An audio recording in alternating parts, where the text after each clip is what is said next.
अभी सुरजेवाला जी ने जो तफसीली के साथ स्टेटमेंट को आपके सामने रखी है, मैं समझता हूं उसमें और ऐड करने की जरूरत नहीं है। फिर भी मैं ये कहूंगा कि आज देश के प्रधानमंत्री खुद और गृह मंत्री खुद अगर लोकतंत्र में विरोधी पार्टियों के नेताओं की जासूसी करना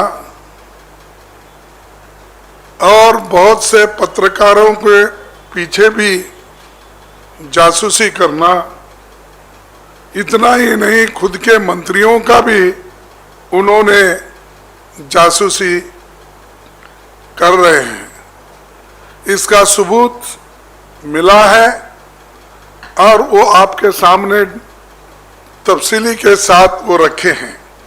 यहाँ तक भी नहीं, हमारे राहुल गांधी जी के उनका भी जासूसी उन्होंने किया है।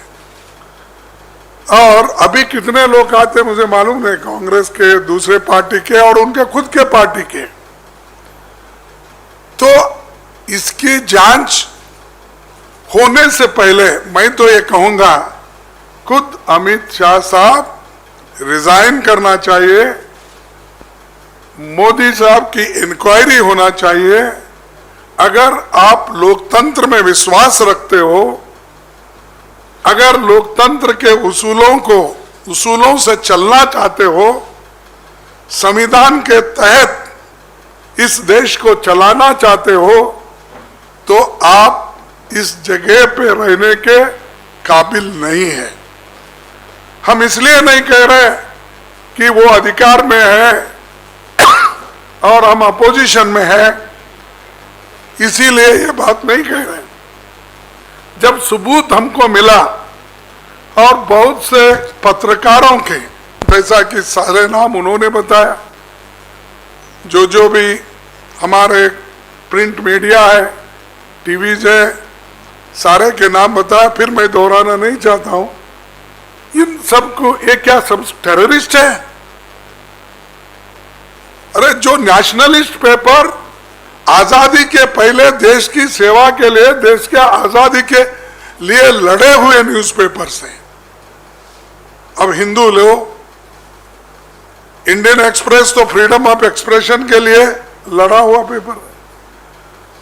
और ऐसे कई, सबका मैं एक दो कहकर ये नहीं कहता कि जो नाम उन्होंने बताया, वो सभी पेपरों में सत्यता को बाहर निकालने के लिए कोशिश की है। उनके पीछे आप गिरे हो। और जो सैनिक देश के लिए लड़ रहे हैं और उसके मुखिया हैं, उनके पीछे भी आप लगे हो। एक तरफ देशभक्ति की बात करते हो और दूसरे तरफ जासूसी लगाते हो उनके पीछे। ठीक है, अगर आपके मंत्रियों के पीछे जासूसी आपको करना है तो कर लो, क्योंकि आपकी अगर तक पलटती है या कोई कुछ कर रहा है तो आप, लेकिन ये लोग क्या करें? ऐसा तो कुछ भी करना इस लोकतंत्र में ठीक नहीं है। लेकिन आज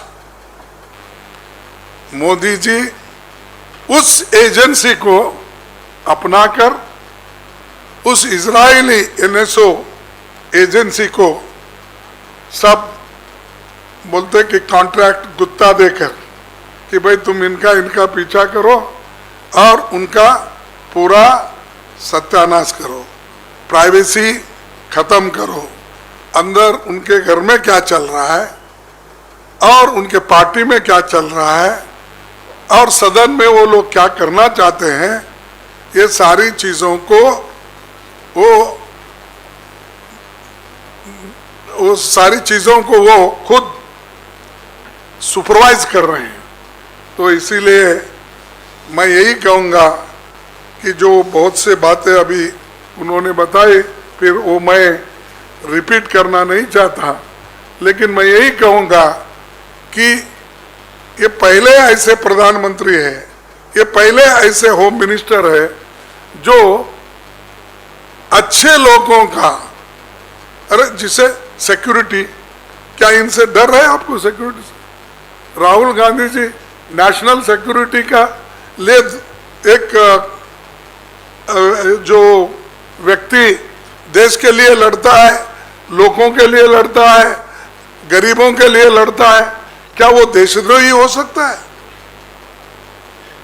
और उसी ढंग से कोई अनेक पत्रकार जो मेजर आज जिनके नाम निकले हैं, वो सभी लोग देश के लिए लड़े हुए लोग हैं और लड़ते रहते हैं, और उनके ऊपर कितने भी मुसीबत हो तो भी वो लोग डट कर लोकतंत्र के लिए, संविधान के रक्षण के लिए, लोगों के आजादी के लिए लड़ते हैं।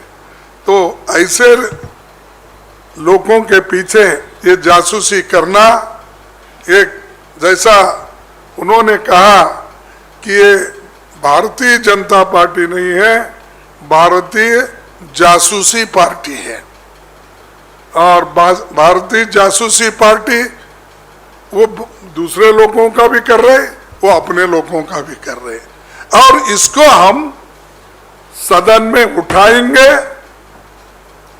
और बताएंगे। जो अभी लिस्ट आ रहा है, एक के बाद अभी कितने नाम आएंगे देखेंगे, और इसको सब पार्टी के लोग मिलके हम तय करके एक दिन इसको रखेंगे, और जो चीजें हमको सारे देश के लोगों को बताना है कि लोकसभा के माध्यम से, राज्यसभा के माध्यम से हम बताएंगे, लड़ेंगे, लड़ते रहेंगे, और जनता के हकूक के लिए और खासकर उनके जो बुनियादी हक है, फंडामेंटल राइट्स है, उनको भी आज धक्का मिला हो रहा है।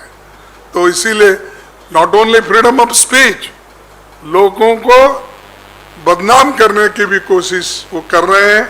तो इसीलिए वो हम सदन में भी उठाएंगे, हम फिर मीटिंग हमारी करेंगे, अपोजिशन पार्टी के लोगों के साथ भी मिलके हम बात करके इन चीज़ों को हम सदन में उठाएंगे। इसीलिए मैं आपसे भी रिक्वेस्ट करता हूं कि जो हमला हम पे हो रहा है वो आप पे भी हो रहा है, तो इसको बहुत ही सीरियस तरीके से देखना चाहिए। इतना ही मैं कहता हूं।